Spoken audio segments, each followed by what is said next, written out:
Going to give people a little bit of a chance to get into the room here. Welcome, everybody.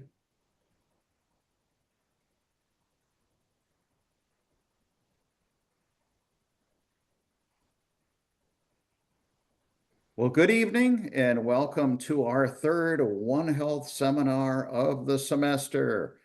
For those of you who have been to many of these seminars before, you are very well versed in One Health. If you took Del Valle Experience 2, you're aware of what One Health is, but let me just kind of give you another description here. So in the bottom of this slide, it's kind of giving a formal description of this, but I think I can make it a little bit simpler. We've got one planet. There's one future for everything that exists on this planet. Therefore, that's One Health. We are just as dependent upon the environment and animals as they are dependent upon us for doing the right things. So at Del Valle, now over 9 years ago, we decided to pick up One Health as not only a concept for veterinarians or people who are working in environmental issues, but clearly this is something of importance to everybody, that it relates to everything that we do. Whether the problem was here locally, whether it's regional, or whether it's national or international globally, it always involves our interactions with the natural world in some way. And whatever we do, in turn, has an impact upon that as well.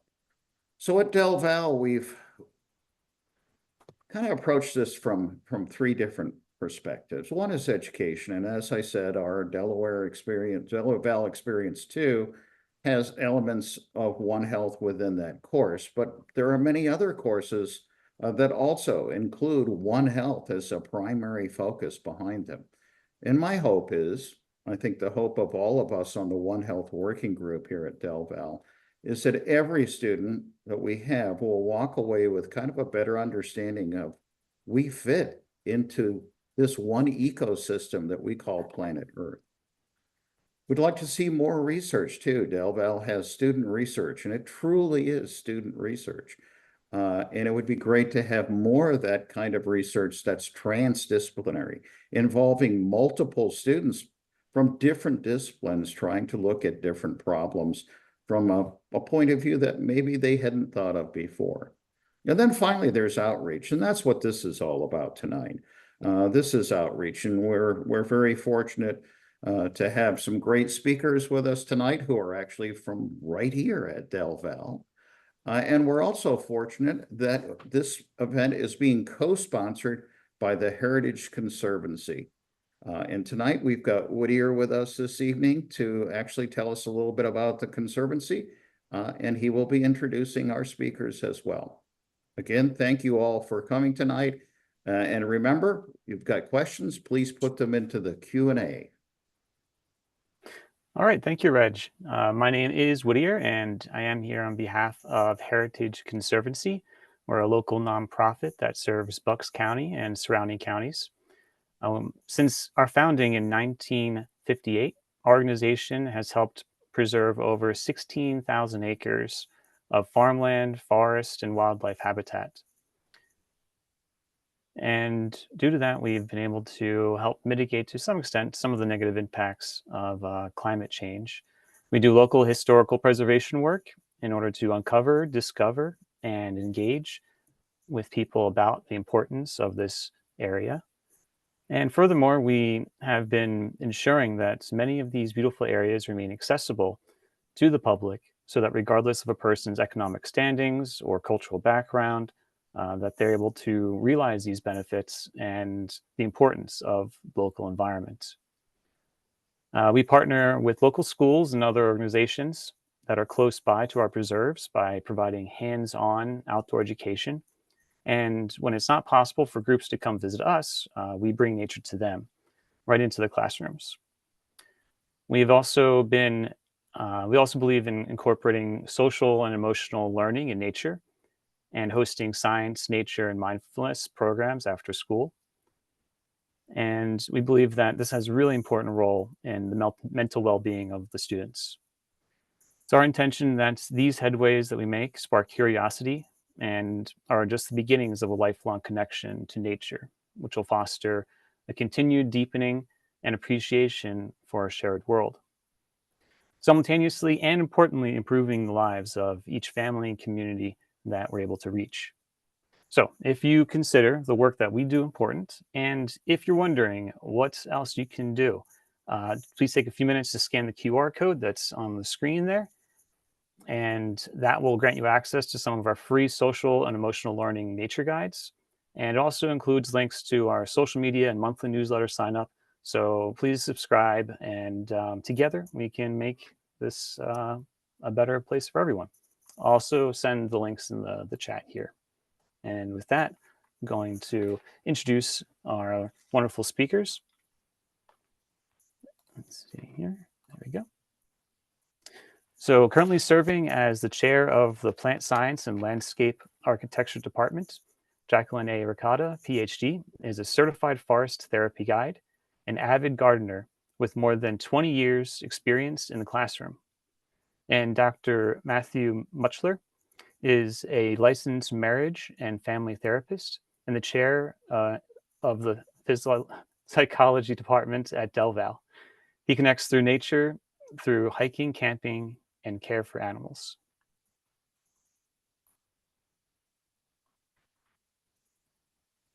And I'll turn it over. Great. Thank you for that, Reg and Whittier. I appreciate you putting the work into this event to get it going, and we're happy to be here. Well, we've been well introduced. I don't feel the need to do that again. So why don't we just jump into it? I will warn everybody that Dr. Ricotta and I have overprepared a bit, so we may end up skipping things. We can make these PowerPoints available, though. We'll work through Professor Hoyt for that. Jackie, do you want to start? This page was your baby. Thank you, Matt, and hello, everyone. So I think it's really important for us to ask, why do we need nature? And there is a term these days called nature deficit disorder. And really where that comes from was a journalist who wrote the book Last Child in the Woods, because these days, most children and most adults spend the majority of their time indoors. In fact, the US EPA says that basically we spend about 93% of our time indoors. So it's not really very much time out of doors. And so again, research has found over and over again since the 1980s and even before that time in nature, whether it's forest bathing or just being outdoors gardening, is really has benefits, both physical and emotional. And I'll add to that, it's not even just being in nature, but seeing it has been shown to have effects. One of the many interesting studies around nature and health and mental health was around healing from surgeries in hospitals, where they found that people who had a view of nature outside their window healed at a faster rate than people who did not. So there's all kinds of interesting correlations and effects here for us to think about.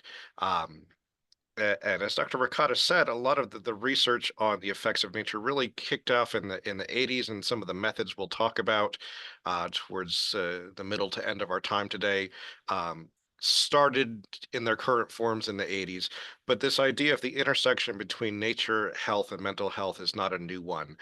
We can go back to the ancients, like Hippocrates ran a hospital in his garden, and part of your treatment, well, his garden, a garden, part of the treatment was to actually go and walk in nature, to be in nature. In ancient Rome, they had natural features all over the place towards the point of healing. Our earliest medications, the first antidepressant, although they called it melancholia then, which was amazing, was from a plant called hellebore, which is actually poisonous. The treatment would make you throw up and purge the problems. Regardless of how effective it was the use of nature for treatment of health and mental health. Surprise, surprise, this problem's not new either. Who had access to these treatments? Mostly the wealthy folks. And that's part of where this began. as we jump way forward in history, because this is not a history lecture and we can do that, we get to the industrial era, and people started realizing, hey, the working class, the people working in factories, um, aren't doing well. Let's give them somewhere nice to be. Right. So you started to see parks pop up. Central Park is there for reasons like that. Hyde Park in London, which is pictured here, was for the workers. In Pennsylvania, locally, if we think of coal towns, or even Pittsburgh and parts of this area where they were steel towns, they built up parks and amusement areas for the workers to try to help keep them happy and, of course, productive. Beyond that, we saw health resorts popping up, sanatoriums, hospitals that were not built in the cities where people were living, but far away so they could get out in nature as part of their healing. And it was thought for a long time that that was the healing thing. You went away for a while, and by being away out in nature, you would get more healthy, you become more healed. Um, which, we all know it's more than that, but that's important, and the importance of that was recognized for a long time. Uh, as we progressed through the Industrial Revolution, as we started to develop more access and knowledge about medication, and stopped using, flowers and started using Prozac, for example, we started moving further away from nature as a healer, and got more medical, got more scientific about it. Until the 60s, go figure, in 60s we all became tree huggers. We started looking back at nature again. Um, and that research I mentioned, if I see a green space from my hospital, I heal more quickly. That's from the 60s. Programs like Outward Bound for delinquent youth, where you take some well-meaning guides and put them out in the forest. They learn how to live in the forest. Not like wild people, they had food. Uh, Animal-assisted therapy started popping up. Here at Del Val, of course, we're very interested in equine-assisted therapy. We have therapy dogs on campus frequently through places like Roxy. Um, Horticulture therapy, getting your hands dirty, growing things, and really recognizing the healing nature, of nature. Um, the two methods that Dr. Ricotta and I will talk about today, forest bathing and ecotherapy, also started to grow then. That's really more into the 80s, like I said, that they kind of took off as their own treatment. Um, yeah, if some of my students here, I looked at the list earlier, you all know how I hate quotes, but I did pull a few for today. For Thoreau, nature is but another word for health, and then the longer Muir quote there, which I won't read to you. Um, but these are from the 1800s, right? We're not dealing with new ideas that nature is important and nature is good for our health. Um, One of the reasons I have so many slides today is if we're going to talk about mental health, we got to talk about mental illness. What are we protecting? What are we healing from? Right. And there are many, many ways we could do a whole course on what is mental illness. We're not going to do that today. Today we'll focus on one construction of where mental health comes from, how it develops, and that's called the multipath model. Those of you who have studied psychology, you may have learned the biopsychosocial model. This is an expansion of that. And so you see this biological dimension, our biology, how does our body work? The psychological, how are we thinking about ourselves? The social, how do we interact? Who's in our lives? And the addition from biopsychosocial was the sociocultural dimension. What is the role of our identity, of our culture, of the pressures on us, or benefits we experience because of those things? And so we think about, I have to do this better. So if we think about a thing like depression, we can think about biology. What is the structure of my brain? What's happening with my neurotransmitters? Do I have enough? Do I have too many? What are the pressures on my body in terms of my physical health? What I'm doing with my day? We can think about the psychological dimension of depression. How do I think about myself? What are the memories? What are the traumas I have, and what responses I have to them? How do I deal with stress? How do I express my emotion? Uh, we can think about the social dimension. What are the people around me doing? Am I hearing, oh, this is just a phase. Oh, just get over it. Am I being put down? Am I being supported? Right? How people treat me in the context of depression or not uh, impacts how severe my depression might be or what my path towards healing might look like. And that sociocultural dimension takes into context what are the social pressures I experience and how might they contribute to what looks like or what is depression, my access to treatment, perhaps, the way people treat me just walking around, let alone actually knowing me and knowing what my challenges are. Um, and so if we think, okay, these four factors, this influences our mental illness or lack of mental health, how does nature interact in these four ways? Right. And so we can talk about the biological dimension, and there's a substance called, and Jackie, if I mispronounce this, help me, phytoncides, I think I got that right, that Dr. Ricotta is going to talk more about, so I'm not going to go into it here, but it's actual chemicals that we experience, that we take in when we're surrounded by plants and nature. We know that when we spend more time in nature, we have better sleep.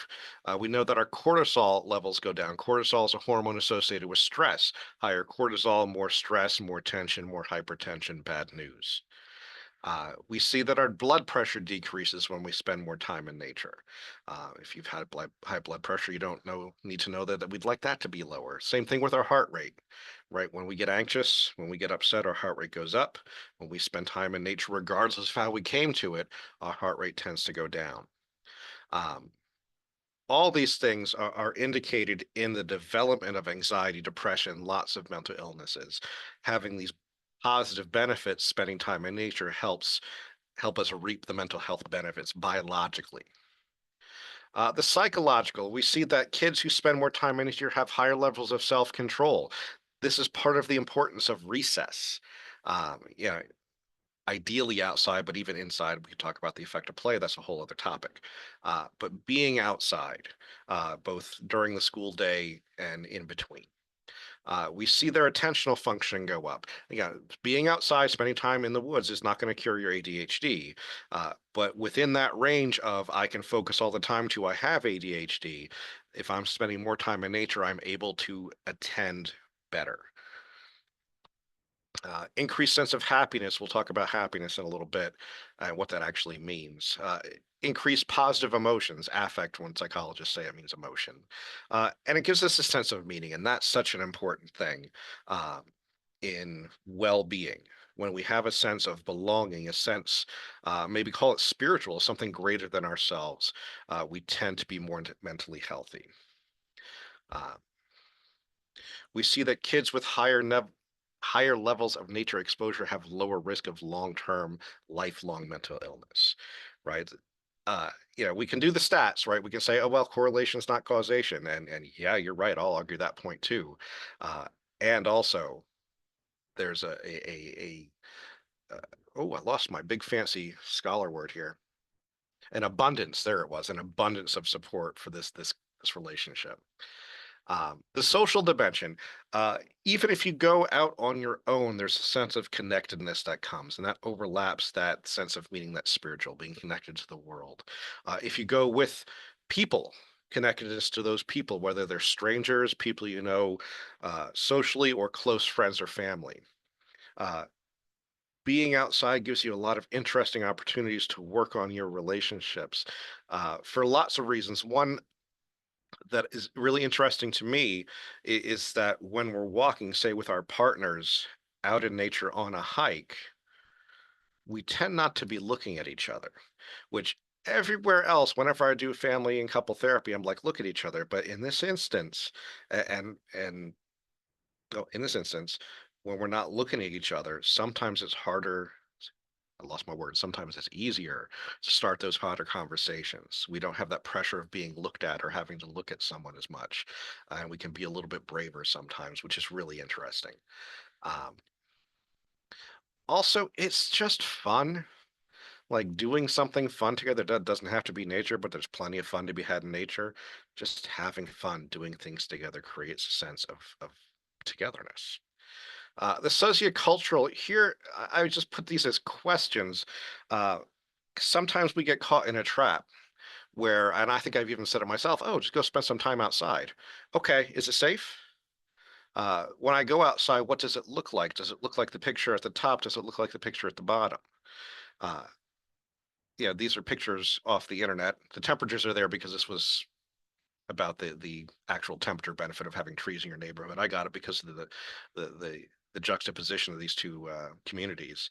Um, But I find myself wondering, what is the average income level of the people that live at the top community and the bottom community? And I'm going to go ahead and guess that the bottom one's a lot higher. How hard is it for the people that live in that top community to go somewhere that has trees, that has green? Uh, what are the cultural norms? I have a student in the class, Dr. Ricotta and I are teaching on mental health and nature, where we're talking about this, and she said, "Well, I suggested to my mom that we go outside and just be outside." She said, "Why? Like, what is the attitude that's there?" Now, that may be cultural, that may be personality, uh, but when we think about what has the norm been, have you grown up in a city that has natural spaces, in a city that does not have natural spaces? Have you been able to access nature easily? Like I could go outside and I have a yard and I back up onto a forest. I can go hug a tree right now if I want to. Maybe not everybody can, right? It's not as easy for some folks. So that's important to think about as well, that access, despite the efforts that so many communities put in and folks like the Heritage Conservancy put in, access can still be a challenge. And so these four dimensions, they mutually influence each other, right? We might have deficits in one area and strengths in another one, and the strengths will often win out.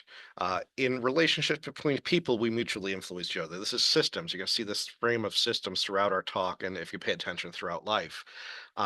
When one part of a system changes, every other part of that system changes, right? So if I'm feeling bad, let's stick with depression, and my four dimensions are functioning or not functioning in the ways that they are, and I change one thing.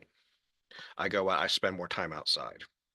Right. I go on regular forest walks or just walk around my neighborhood or go and sit in a tree or whatever it is I do. I'm going to reap benefits from that. And those will force changes in some of the other dimensions. Again, I'm not going to over promise here. Like you're depressed. Ooh, go sit in a tree. It's not going to cure your depression, but it's a start of something that you can continue, that can build on and will have systemic effects. Um, I'll skip these last 2 points because it's just me loving systems. Uh, 42 slides. I got to make choices. So I'm going to skip down to the role of mindfulness. Another word you hear a lot. I will not get all the way on my soapbox about mindfulness, but just enough to say that this is a word that we've started to use so much in real psychology and fake psychology, pop psychology, and this, that it's starting to lose its meaning. Um, what we mean by mindfulness is being present in an experience and allowing yourself to be in that present. Sometimes it involves slowing down. Sometimes it involves expanding awareness. The end of that sentence, mindfulness and experiencing, having that experience. And I'll be the old man here, putting your phone down and having the experience, even if the phone's just out to take pictures, right? There's a difference. I have great pictures I've taken on my phone. There's some throughout this presentation, but also you got to put that phone away and be in the place you're at and be doing the thing you're doing. This idea of disconnecting. Um, One thing that is common across the forest bathing, as Dr. Ricotta will talk about this, the ecotherapy I'll talk about, is that we always ask people to turn their phones off or put them in airplane mode or do whatever they need to do to not be distracted by their phone, right? Because our phones, despite all the benefits there are to them, they pull us out of the moment. Um, we'll skip the biophilia hypothesis for now. That's just another explanation of why we love being outside. Uh, this last point of seeing nature through a window, a video, or this cheap background I bought on Amazon that's behind me today, when like this is that's just, I'm not actually outside. Because I'm a therapist, because I've been doing telehealth sessions since 2020, I want to have something pleasant behind. So even that, and many clients comment on this, some of you all who are my students have commented on my background. Uh, Even seeing that brings more comfort than if you just saw the ugly yellow paint on my wall behind me. So one of my many psychology pet peeves is we throw happiness around and nobody talks about what it means.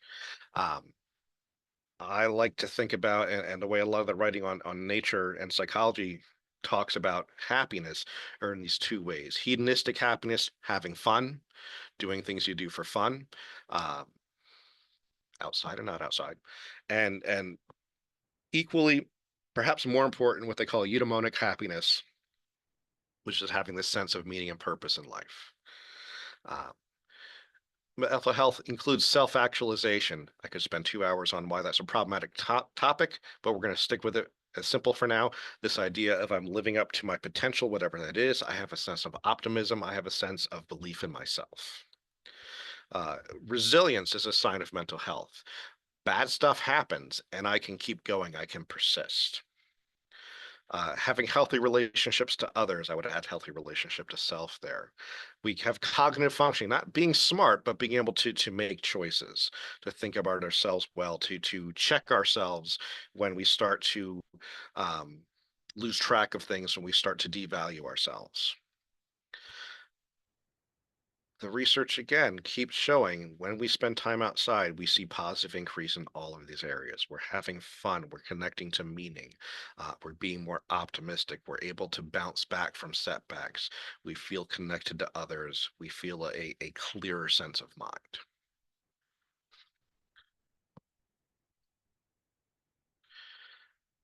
There's 4 features of spending time in nature that are important for us to talk about. Um, one is location. Like, where are we? What do we even mean when we say nature, right? That is broad. That is a big umbrella. That can be wild nature out in a forest somewhere with all the animals. It could be urban spaces like Central Park, like that picture of the tree-lined street that you might see in Old City, Philadelphia. It could be a curated space like an arboretum. These are all forms of nature. You might like one more than the other, but they're all forms of nature. There are blue spaces, water, the beach. There are green spaces, forests, and gardens. What are the conditions? What's the weather like? I'm a little weird. I like being outside in the rain. I like the smell that comes with the rain. Right? There's a name for it. It's called petrichor. I love big words.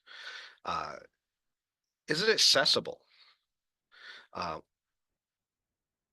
I wanted to hike to the bottom of the Grand Canyon, but I knew I could. Well, I knew I could. It was getting back out that was going to be the problem. Uh, so I went partway, right? And that's a different experience. Things look different. You see more things. How accessible is that? Is that reasonable for you or another person to do? Right? How ambitious are we going to be? We want to think about what exposure is like. What is the kind of time and amount of time we spend in nature? Is it part of our daily life? Like, I go outside, I'm in nature. I am lucky that I have a nice yard. Um, I'm lucky that I live nearby places I can go for a walk and go off into the woods and not hear traffic. Uh, but every day I can see a tree. I could hug it if I wanted to. Every day I can't, unless I made the time for it, get away to a place where I don't hear cars. Uh, Attitudes, again, do you want to be outside? Do you hate the outside because of all the people that are there? Well, guess what? If you get far enough outside, no people. I forgot that this is a webinar, so we can't do answering of questions. So think to yourself, how do you interact with nature every day? The picture here is a picture of our campus, right? If you're walking around Del Val's campus, going between classes, you're in nature, right? We are surrounded. The campus is an arboretum, which we're sometimes aware of and sometimes not. And sometimes we avoid it because the gecko trees smell funny, and sometimes we love it anyway. Maybe because of the stinky trees. I don't know. To each his own. But how do you spend that time? Right? What's your exposure like? What's the experience like? How are you interacting? Like, I'm walking past a tree or I'm walking through the woods. I'm climbing a tree. I'm sitting at the beach by the ocean or I'm going swimming. Right? How immersed am I in nature? How, can I hear cars? Can I hear the creatures around me? I had a really cool immersion experience once when I was camping, where it was time of year where there were crickets and cicadas all around, and there was a period of time late at night where all their chirping became synchronized, and it was like a beat that was happening. Uh, no substances were involved. I see the looks that you're giving me, even though I can't see your faces. Uh, what sensory experiences do we have? Are we touching things? Are we seeing things? Again, all 5 senses. Please do not lick nature. Um, one of my favorite signs at the Grand Canyon was all about how squirrels have teeth and don't get bit by squirrels. So be careful what we touch, certainly what we taste. But even if we're just standing in a natural space and give ourselves the time, we can access all five of our senses without putting anything in our mouths, right? Because smell and taste are overlapping. You can open your mouth and inhale, and you might get a taste of something. Uh, how are we engaging?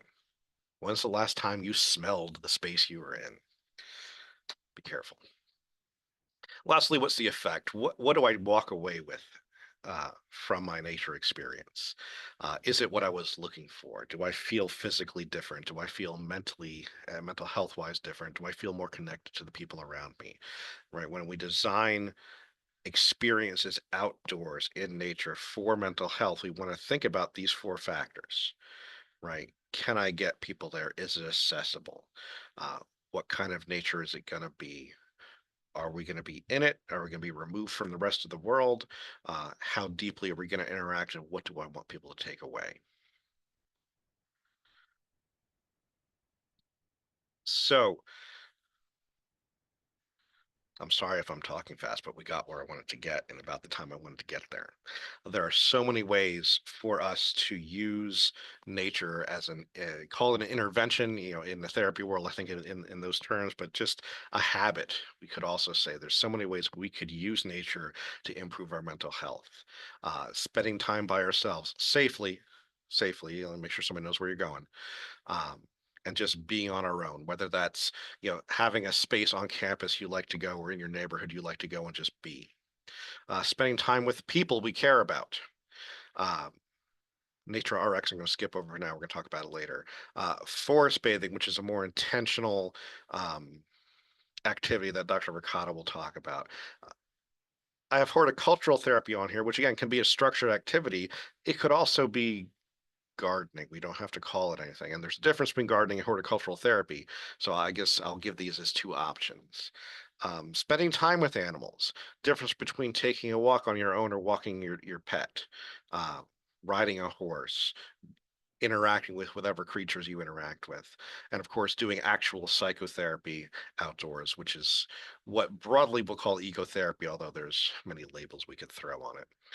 And today, what we're really going to focus on the rest of our time are the two that are highlighted: the forest bathing and the psychotherapy that happens outside. Before I go on, I see there's a couple of questions here. Any evidence that indigenous peoples were drastically mentally healthier spending most of their time outside? Um, Colleen, that's a great question. I don't have an answer to it. We'll talk about the Lenni Lenape people briefly later. But that's mostly in terms of they were the inhabitants of this land. It's not something that's been well studied. We know nature, of course, was a huge part of their belief system. Um, I'd be really curious to research more about that, and I could talk about that for a while. So thank you for that question. Colleen, also, do nature sounds have the same impact on mental health as visual? I'm not aware of those studies, but I would expect that it would. Because again, it's about connection, right? And if we think about um, a blind person, having that experience. Now, being there and not seeing it is still different than just hearing it, but I would expect there would be a positive benefit for there. Jackie, look, you want to say something? Yeah, I was going to say, so in my forest therapy guide immersion training, someone did a sound bath, and it wasn't necessarily nature sounds, but it was, and I can't even really call them instruments necessarily. I guess they were instruments of a sort, but it was a really very soothing experience. And so I think sound baths are something that is emerging, not in clinical psychology, but as something that people are doing to, again, just to get this feeling of calm, this feeling of just sensory type Yeah. of being in touch. Yeah, and I think probably you're not calling instruments are bowls, right? Metal bowls that are used for that purpose. Sometimes they're glass ones also, and that's a step from nature. But to your point, some of the thought about that is the vibration of those things. Of course, vibration is what makes sound. That is healing, and if that's healing, there's not like it's not a far leap to say that nature sounds could be healing as well. So thank you for that, Colleen. Uh, so let's move on and talk about forest bathing. All right. Thank you, Matt. So, and just to give a little history of how I came to this practice is, so as introduced, I've been a lifelong plant scientist. I teach botany at Del Valle, and I just greatly enjoy being outdoors, just from a personal perspective, but also teaching about nature and about plants. And someone through our Hort Therapy program at Del Valle, so we have an online 3-course certificate. Someone introduced me to the concept of forest bathing, and the history of this is pretty interesting. It actually originated in Japan. And so if you at all are familiar with the Japanese culture, the Buddhist priests honored nature. There is a concept called wabi-sabi about imperfection and impermanence, and how we should adopt that concept in our life. Haiku, the form of poetry, many of the famous haiku poems are about nature. And then what you see in the picture is ikebana. This is Japanese flower arranging from the 6th century. And ikebana emphasizes having contact with nature, mindfulness when you're actually arranging, and it's not just flowers. Many times ikebana has to do with branches. It has to do with having bamboo. If you go to the Philadelphia Flower Show, there is a whole competition on ikebana. So it is definitely something that is still alive and well. And Matt's got the controls here. Okay. But when we look at modern day Japan, obviously they were building back after World War II, and they became a culture that, rather than Buddhism and calmness and mindfulness, they were really diligent in putting in long hours at work, because as a culture, they wanted to build back. They wanted to be, get that greatness back. And most people in Japan live in the large cities. Tokyo is an enormous city, and the picture that you're seeing is actually people jamming onto a subway at the end of the day. There's what they call pushers, who kind of push people into the subways, because everyone is trying to get somewhere. So by the 1980s, again, this is post-World War II, there was lots of health problems. The Japanese, who are traditionally a very healthy culture based on their diet and just that was not the case. And so the minister of I believe he was the Minister of Health. He both wanted to improve human health, and he wanted to preserve many of the vast natural forests in Japan. He began an effort to try to get people outside in the forest. And so the Japanese government actually invested money in forest bathing, or what you'll see is called Shinrin Yoku. That is the Japanese term for forest bathing. And so again, they wanted to promote human health. They wanted to prevent lifestyle related diseases, and to help the people in their culture realize that there was more to life than just work. So again, the Japanese term for forest bathing is Shinrin Yoku, and this was by the Japanese Minister of Agriculture, Forestry and Fisheries, who coined this term. And I think the characters in the Japanese language, as well as many of the Asian languages, are quite beautiful. And so I like to show this because the first character that you see is actually trees. And the second character is the interconnectedness of the forest. And then the third character is the luxury of being fully immersed in the abundance around you. And so this really is this indicative of the fact that when you are in the forest is giving to you as the person. And so that's what this indicates through this beautiful characterization of Shinrin-yoku. And so along with promoting people being outdoors in nature, there began to be lots of different actually medical research on the benefits of forest bathing. So there are a number of medical schools in and around Japan. Dr. Quinn Lee from the Nippon Medical School in Tokyo is very well known for much research on the actual medical benefits.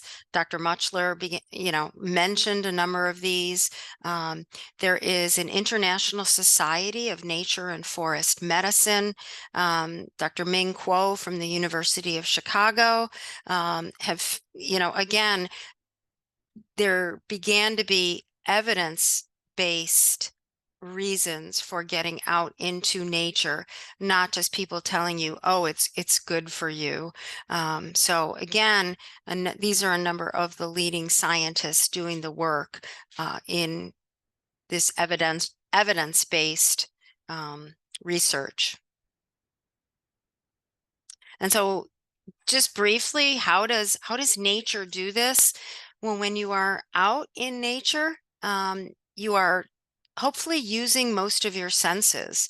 That's one of the things that, so often, like when you scroll on your phone, are you actually really using your sense except for sight? Maybe hearing if you're listening to something. But when you're outdoors, you tend to be breathing, to smelling the smells. If you've ever been in a pine forest or even just shopping for your Christmas trees, you know that scent is just so amazing. You feel the breeze on your skin. You might touch the bark of a tree. And so again, nature really begins to just alert all of our senses, and that then has an effect on our brains. And again, as Matt said, lowering blood pressure, lowering cortisol levels, lowering heart rate. So all of these things have been documented in the research that's been done about Shinrin-yoku. And then another area that's really fascinating has to do with phytoncides. And again, phytoncides are the chemicals that are produced by plants. They're typically what we would call secondary metabolites. So, and an easier example that you might know of a secondary metabolite is nicotine. So nicotine is produced in the tobacco plant. That's actually a secondary metabolite. That's not very good for you, but most trees in nature will produce compounds that, again, we call phytoncides. And there is an effort through essential oils to get that scent that comes with many of the phytoncides. So let me, in the next slide, explain what phytoncides actually are. So these are side means to kill, and they one of the things that phytoncides do, now again, all of the positive things that you're seeing on the left, but they really do help in the production of powerful immune cells, the natural killer cells. And so these natural or NK killer cells will attack a wide variety of undesirable infectious substances that are roaming around our bodies. And so again, the phytoncides promote the killer cells. And so this is where this immune response, this benefit comes from, in addition to the calming effects, the decreases in inflammation, better sleep, all of the things we've been mentioning. So how do you actually do forest bathing?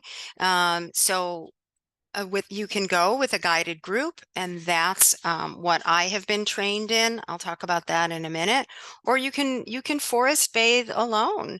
There is a concept called a sit spot, and I'll talk about that in a second. Or it can be something as simple as a walk in the woods. So taking a walk in the woods. But I would urge you, if you're just going to take a walk in the woods, that you not have your phone and you not have music, or you aren't talking to people, because again, so many times when people take a walk, they're doing it for the cardiovascular benefits, and forest bathing is for a different set of benefits. So I'll talk about what it's like to do it with a group, and then with a sit spot. So what is a sit spot? This was a concept that was introduced to us during my forest guide training. It's basically a place where you can sit, a spot where you can sit, but you go to regularly. And so we were urged to find a spot, somewhere close, easy to get to, that we could just sit outdoors and be in nature. And my sit spot is just merely in my backyard. It's among some of the trees, and I don't have a forest that I back up to, but I do have some thick trees in my backyard, and so I just put a chair there, and so I try to go to my sit spot regularly. When you sit there, again, it's not with your phone, but it's to connect inwardly to yourself and then outwardly to nature. So again, using your senses, your sense of smell, your sense of sight, your sense of hearing. Maybe you're touching leaves, or you're touching a stick that you picked up, or a pine cone. Time that you spend in your sit spot can be considered active meditation. So you're not typically meditating, although you can, but you're just more aware of your senses. And so this has been termed a mindfulness practice. And as Matt said, the term mindfulness has really been, it's like the term sustainability. It's been co-opted in so many different ways. The meaning becomes a little bit weakened. So, but it is considered a mindfulness practice. Regular time in in a regular sit spot really can help you to be calm in mind and body, and it can be inspiring as well. And if you are so moved, you can write in a journal. You can draw, you can have a nature journal. Sometimes people will read inspirational nature readings. There's no rules for how to do a sit spot, but it is something that can be pretty easily integrated into your day or into your week. So where do you find your sit spot? Again, somewhere that's easy to go, somewhere that you can go on a regular basis, somewhere that's safe, of course. And so, they say take a short walk around somewhere that's easy to get to, and look for a place that speaks to you. When you're choosing a sit spot, keep all your mind and your senses open. And you might look for a log, you might look for a park bench, you might look for a rock. And again, try to go to when your sit spot regularly, not only when you're feeling stressed, not only when you're feeling blue, but when you're feeling great, when you want to reflect on all the wonderful things that you have to be thankful for. Okay, and these are just some examples of sit spots that I have found on our beautiful campus. So this is all on Del Val's campus. And that's lovely Lake Archer that we're seeing up there. So there's many, many places that you can go. And again, I'm gonna keep moving, but because so that's just some guidelines for sit spots. No, go ahead, Matt. That's fine. So again, a forest bathing walk on your own. Choose somewhere safe to walk. Don't look at your phone. We took solo walks in the woods as part of my training, and I brought a chair. Everyone brought a chair or some sort of cushion to sit on. Focus on the details. Take your time. I've begun to use the word unhurry because I think it's so important for us to have even just a short time in our day when we're not hurrying, we're not engaged in watching something or doing something. So try to use all of your senses. You can think or you don't think, but there's no right or wrong for doing a forest bathing walk on your own. And then if you want to do forest bathing with a group, I am trained through the Association of Nature and Forest Therapy. There is, if you go to their website, you can actually find forest therapy guides. There's a number of them in Bucks County. There's regular monthly walks over at Bowman's Wildflower Preserve. The ANFT version of forest therapy is based on Carl Jung's depth psychology. It's based on eco-psychology, which Matt will talk about. It's based on Shinrin Yoku, and again, it is based on mindfulness. And the picture that you're seeing here is last year's honors student going on a forest therapy walk with me last year. Just so you get a feel for ANFT, some of their sayings are the forest is the therapist and the guide opens the door. So unlike what Matt does, I am not a therapist and I don't purport to be. I'm someone who will help you walk through the woods in a mindful fashion. But nature connection and cultural repair arise together. So I like this one. Ecosystem disruption is a mirror of dysfunctional societies. So anyways, okay, we can move on. And if you were to take a forest therapy walk with me or another ANFT trained guide, it's about 2, sometimes 3 hours outdoors, but you don't cover a lot of ground. With me, we're walking about a 1/4 mile. So you're not going very far and you are definitely not going very fast. There's times that we're sitting down. I have many camp stools that we bring along. So you're not sitting on the ground. We bring bug spray if you want to have bug spray. And we unhurry. We take our time. We're mindful. We do this entirely on campus. And as we go through this very peaceful, very quiet, very unhurried walk, I'll give the group a series of invitations and you actually spend time doing nothing. And that's really hard for some people. Okay. And then you can share about it. So there is sharing circles. So, should I go ahead, Matt, with Campus RX? Okay. I hope that, and this is something that was brought to my attention from Reg and the One Health Group. It's called Campus RX. Okay. And it's a new movement to connect college students as well as all people with nature to help their mental health. And I'm hopeful that Del Valle will join many, many other universities in the Campus RX network. Ooh, that makes it my turn again. Mhm. And people who know me know I wasn't going to go through a whole talk about trees without bringing Treebeard into it from Lord of the Rings.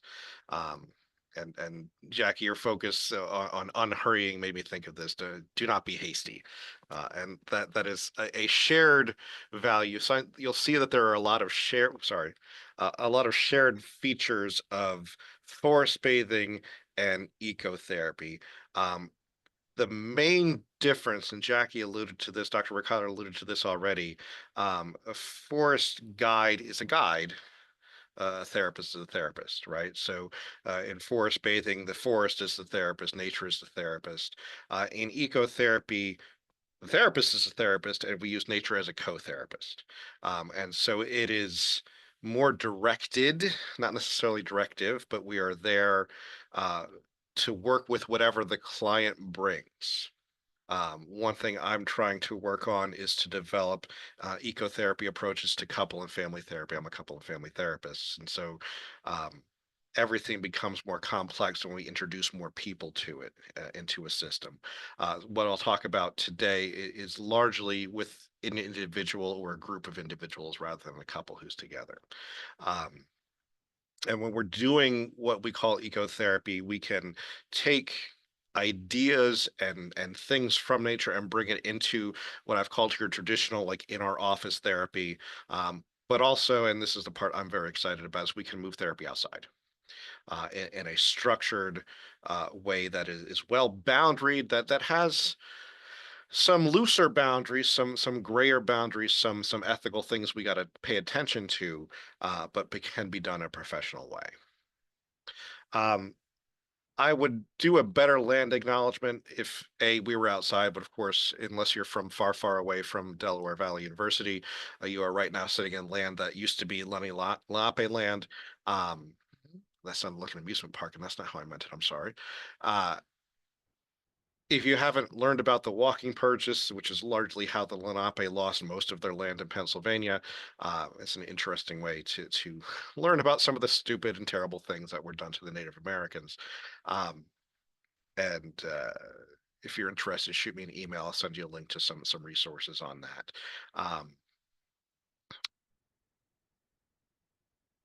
In the interest of time, we're going to move on from there and talk about what we can actually do. So we're thinking about doing ecotherapy in your office or over telehealth, like we might be today. We can look at a nature story, and towards the end, I'm going to kind of give you some questions you could answer for yourself and think about as your own nature story. And we can give that to a client as well. How do they connect to nature? What meaning do they take from it? What's their history with it? We can use that as just reflection. It can be used as a strength. Where are places that you feel good, where you feel safe, or whatever their treatment goals are, right? If somebody comes in with anxiety, we can look for places and times that they feel secure, where they feel confident, or whatever for them is the counter to anxious. A lot of therapists will have what they call a nature box. Um, this is especially relevant for kids, but we could use it for grown-ups as well. And that's just a collection of nature objects that you keep in your office. Something that a child or a patient or a client could get the sensory experience of.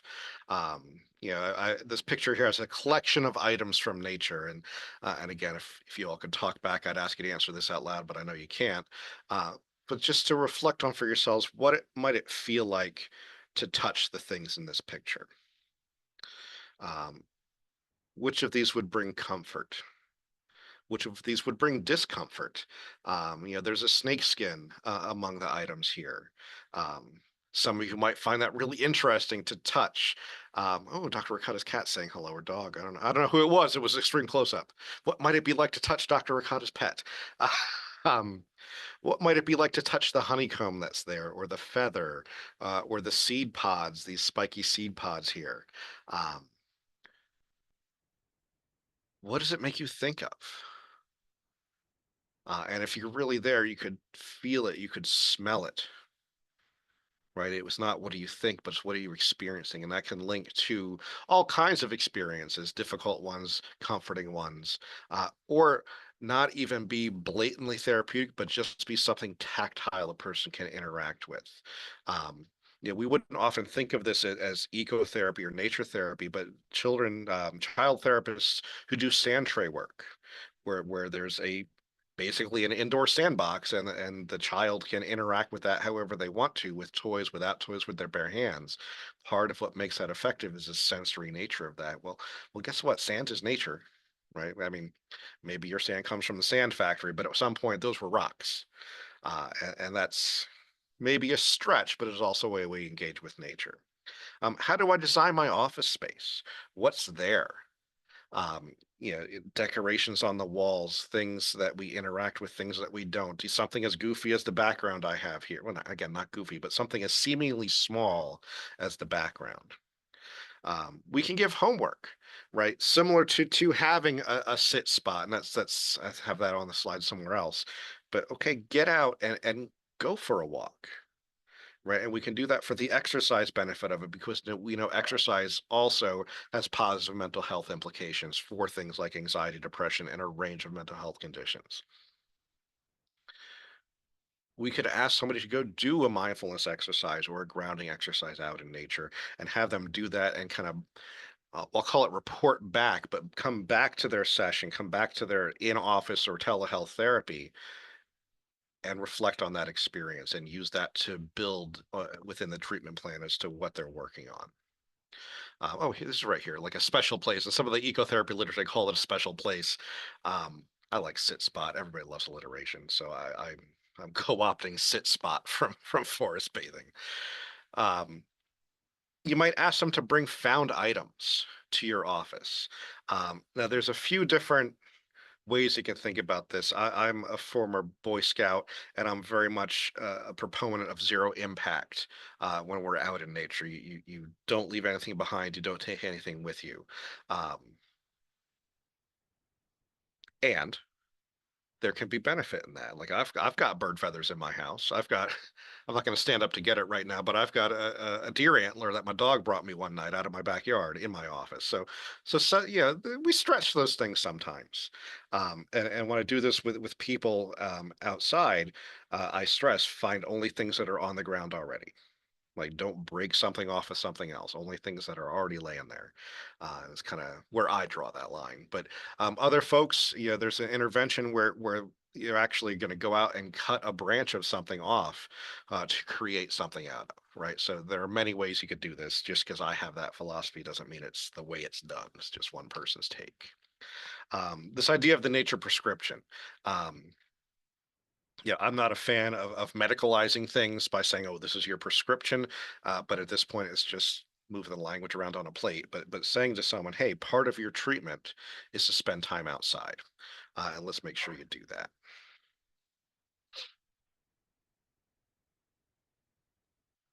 Oops, I lost my mouse. So when we get outside, there's a lot of different ways, and to give you a full like course on therapy would take. This is another theme today. Would take more time than I have. So I'm going to run through some of the common things we might do.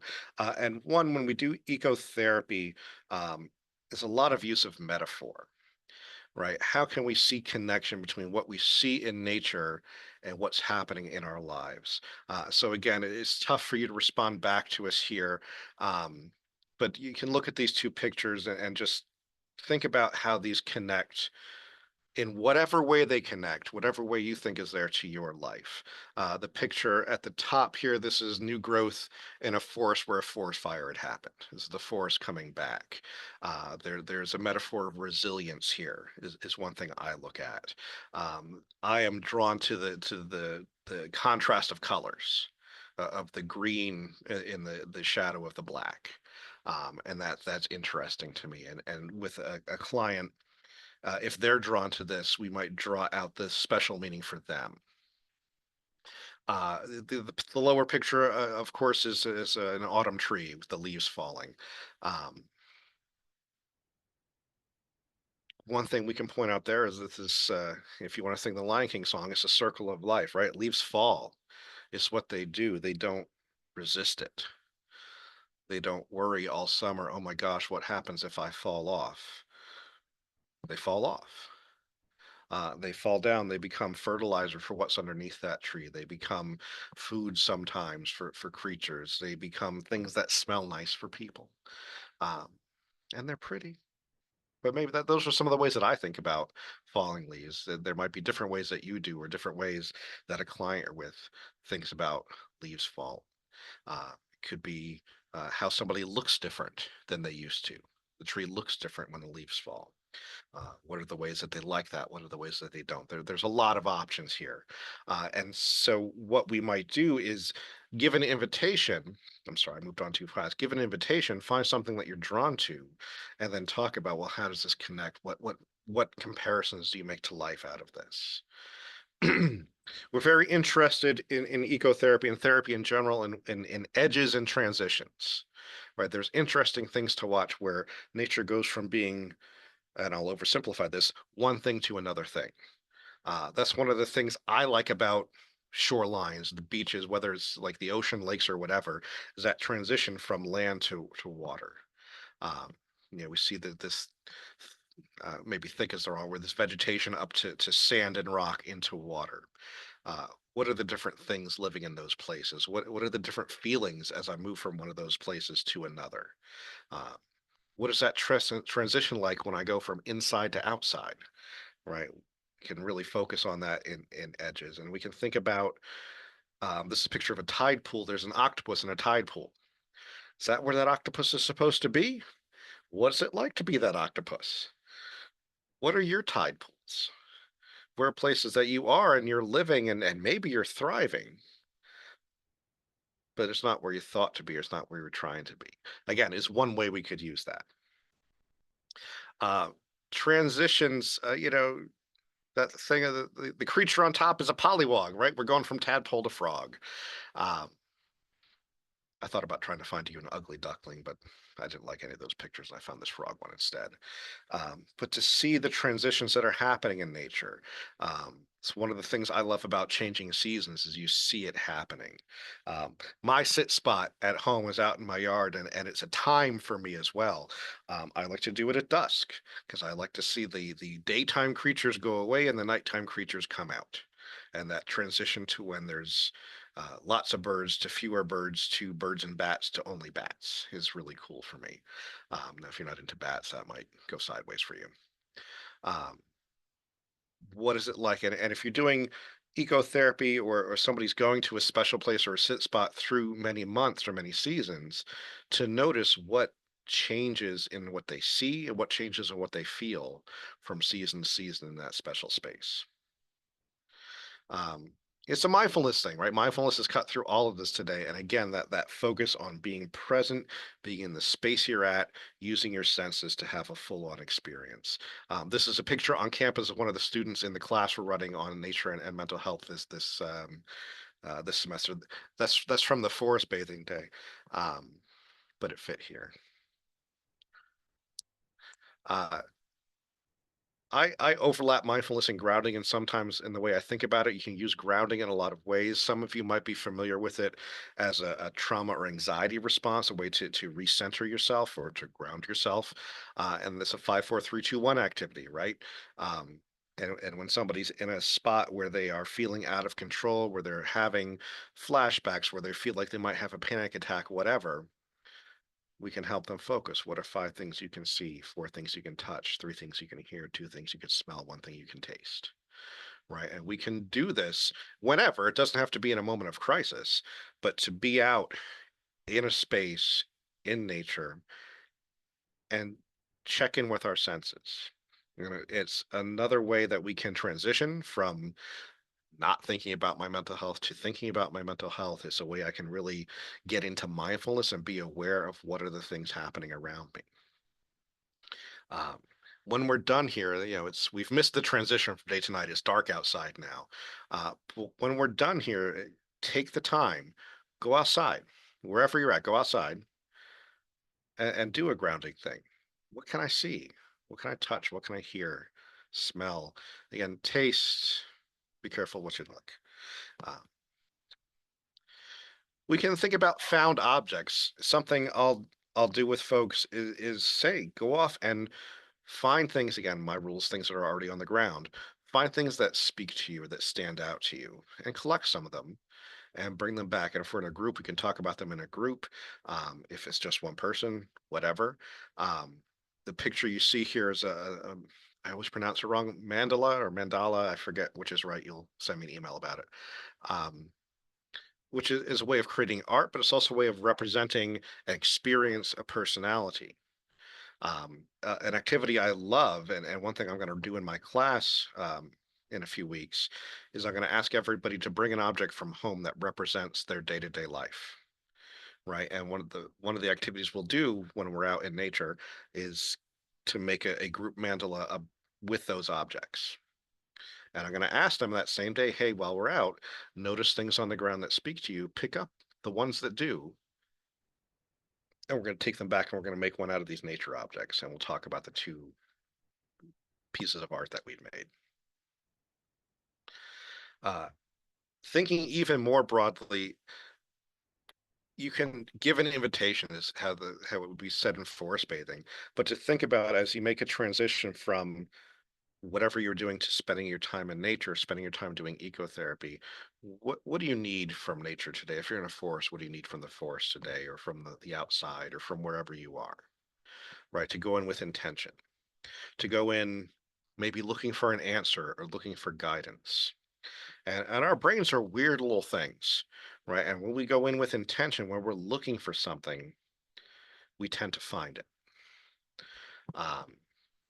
And there's a question I saw in the Q&A go by that we'll come back to towards the end, related to placebo effect. Like, well, am I really finding my answers, or do I think I am because I'm expecting it?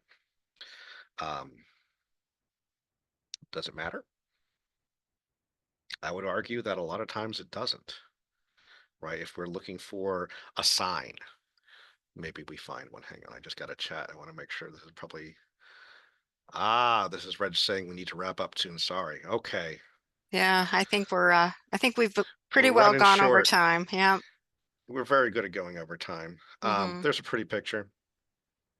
I've put your email addresses into chat so that Okay. folks would be able to contact you should they have additional questions. Unfortunately, I think we're going to be out of time for going back to Q&A, but I'd like to give you a couple of seconds here to wrap up. You both can give some closing statements. Ooh, closing statements. Should we fight? Let's fight. Yeah. Let's not. We almost made it. We almost made it. I wanted to end with this. This is one of the quotes that I do love, and you know, Dr. Ricotta and I kind of independently developed our sections and both use this quote and what we usually put together. Into the forest I go to lose my mind and find my soul, another John Muir quote. Kind of the invitation that I'd like to leave you with, that we'd like to leave you with, is to find your connection to nature, right? Go outside tonight and try it. Think about it tomorrow in the daylight. Maybe it's a reconnection, maybe it's a new connection. Jackie, what you got? You get the last word. No, yeah, go outside. That's it. Thank you everyone for coming tonight. We appreciate your time. Yes, certainly. I appreciate you all being here. Well, thank you both for a fabulous presentation. Thank you, Heritage Conservancy, Whittier, for being with us this evening and co-sponsoring. I just want to say, absolutely, go outside, look at nature, even if you have to look at your houseplants. I got a bunch of them over here. It'll make you feel better. Reg, before you go, I'm gonna pull an audible here. There's a Q&A that I want to respond to because it's important. Sure. Somebody anonymously, which is why, because I can't just follow up with them, can being outside in nature cause mental health to worsen in any cases? I really want to say no, but that would be irresponsible. Of course, things can always be worse. There are lots of ways that can happen. I again will suggest that comes down to intention. What am I looking for when I go? What do I need out of nature today? If I go looking for positivity, if I go looking for healing, if I go looking for growth, I'm going to find that. If I go looking for destruction, I'm going to find that too. So I think that's a really important question. There's nothing out there in this world of mental health treatment that is all good all the time. And it's important that we're mindful of that. We are aware of that when we're designing interventions for others, when we're thinking about what am I going to do for myself. And I will really emphasize safety there. Like, one of the places I love to go in this area is Stover Park to High Rocks, because it's just a cool view of the valley. If I were doing psychotherapy, ecotherapy with a client with suicidal ideation, I'm not going to take them to a thing they could jump off of. Or I'm not going to give that homework. Oh, go walk through High Rocks. It's really cool. I don't think I'd be planting that. Oh, well, my therapist said go, so that must mean I should jump off. No. But if you're looking for a sign and you're stuck in negative thinking and that's what you see, it does have that risk. So I really appreciate whoever you are asking that question. And it's why so much of what we do around mental health does need to be intentional. And another soapbox thing of mine with a trained professional, right? When we're doing Oh. a thing called psychotherapy, which is why we've been so careful, and Dr. Ricotta and I have been so careful to distinguish what is therapy and what is things that will benefit your mental health but are something else. Exactly. So thank you, Reg, for giving me the time for that, and thank you for the person who Sure. asked it. Everybody go out and enjoy some nature. Have a great evening, and we'll see you at our next One Health seminar. Good night, people. Thank you.